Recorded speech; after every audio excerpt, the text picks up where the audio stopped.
I did it again. Last recording was over 15 minutes, so it's just raw material.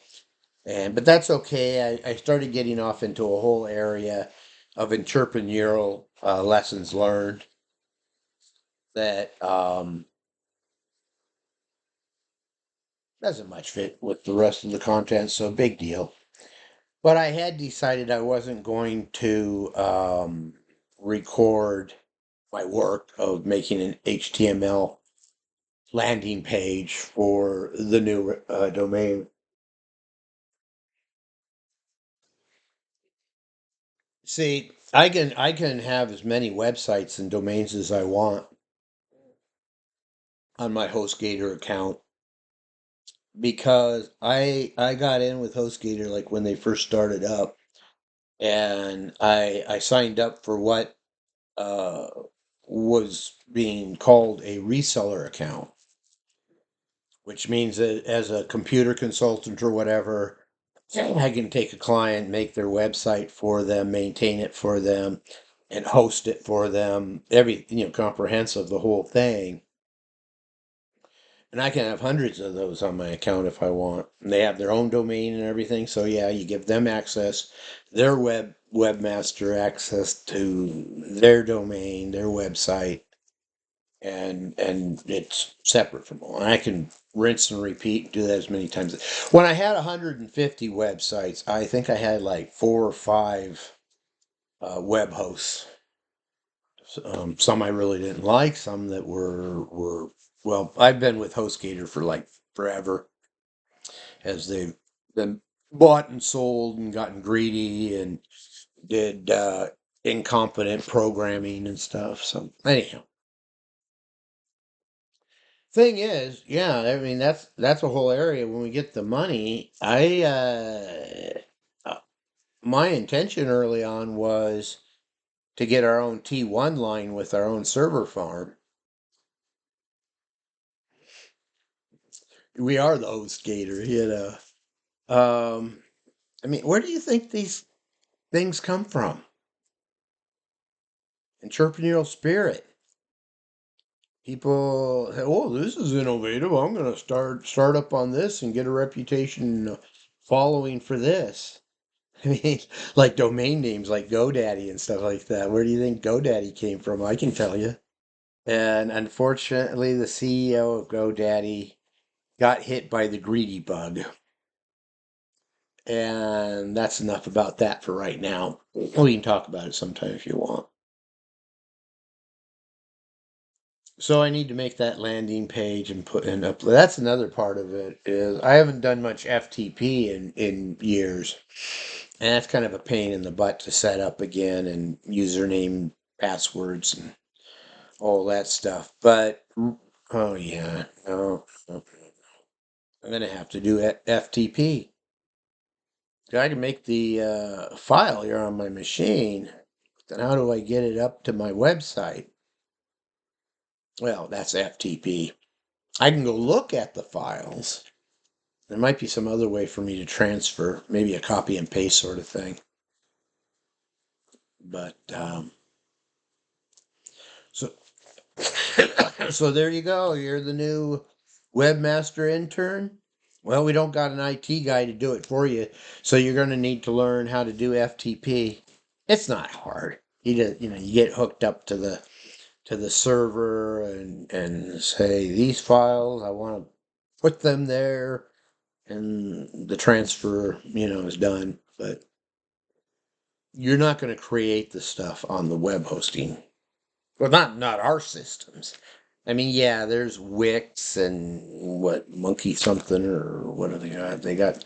They got a number of monetizing things they're trying to shove down your throat, but I'll have none of it because I don't need to.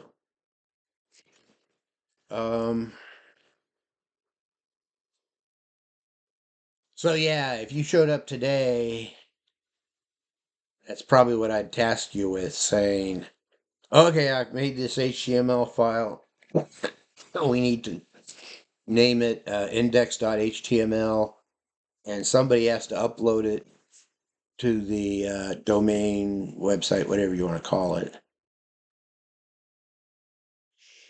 Yeah, and domain names are based on DNS, and you know what? In the Ethereum world, they've got a protocol called ENS, which is trying to do the same idea, which is you can start using names for things, and the name server uh, will translate it to like the in this case the address with DNS, it would be the IP address. And I've drilled down on that rabbit hole pretty deep to come to realize it's not about name servers. It's nice to have a name. It's not required to have a name server. It's nice to have a name server, but it's actually about directory services, which starts taking us in. Microsoft technology is typically called Active Directory. So we want like an Active Directory sort of thing in the cloud, in Cloud 3. And I've been brainstorming on how to do that and stuff. See, part of the thing is when you find yourself thinking client server, centralized server systems, that's a big red flag. You want to say, whoa, whoa, whoa, wait a sec, we're not doing that anymore. Because there's this newer, better way. And until someone's developing on it, it's not, well, it exists now. It does exist now. Right now, Web3 stuff is at the uh,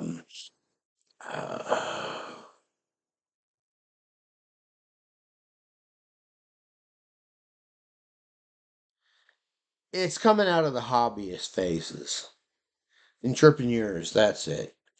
What most of what's being done on Web3 right now is being driven by entrepreneurs that, like me, can see what's coming. But a lot of it's already here. It's not like, oh gosh, 3 years. Boy, over 50 years, I've seen an awful lot of that. In fact, there's a phenomenon that I've seen several times where they promote and release this is our product is going to revolutionize everything in 2 years.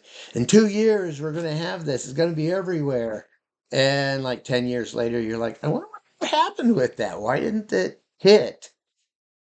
And what the truth tends to be is they were wrong.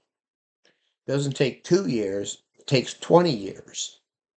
It'll happen, maybe, if people want it, because that translates into people paying for it, making it worthwhile money wise. But it takes more like 20 years. So, as an entrepreneur that keeps an eye on innovation, yeah, what I've learned 20, 30 years ago still applies. Reason because maybe it just, for whatever reason, hasn't been accepted, hasn't hit. Um, a good example of that is Moore's Law. Moore's Law says computing power doubles every 18 months. And it's historically, it seems to hold true.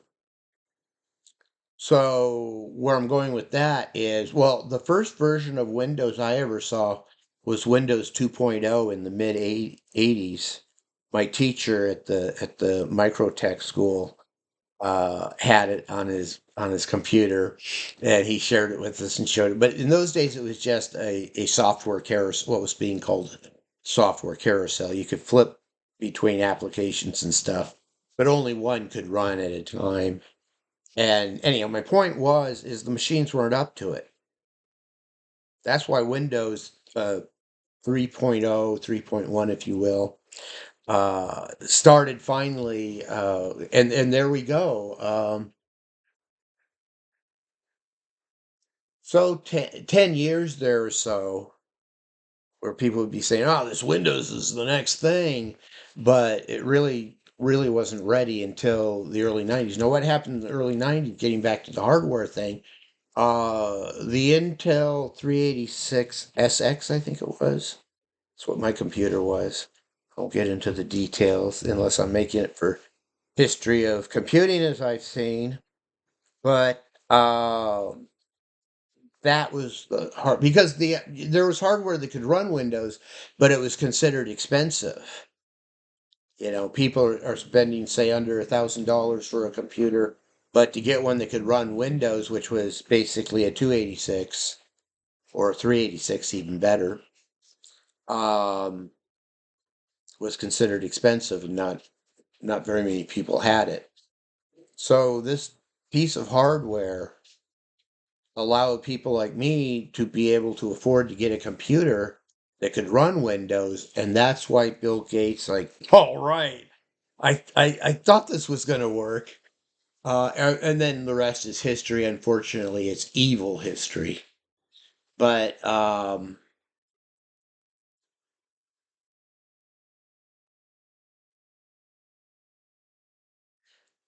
so I like to say, goddess's delay is not goddess's denial. You want to be part of something bigger than yourself? Check us out. I can't guarantee you I'm going to accept you, but but we need to get to know each other a bit before I can do that. By the way, I'm the leader of Green Terramur, but as other people step up to be leaders, I lead, follower, get out of the way. I prefer to be a follower. So, are you a leader? Save me from my having to do this work myself. I'm the intellectual property guy. So, anyhow,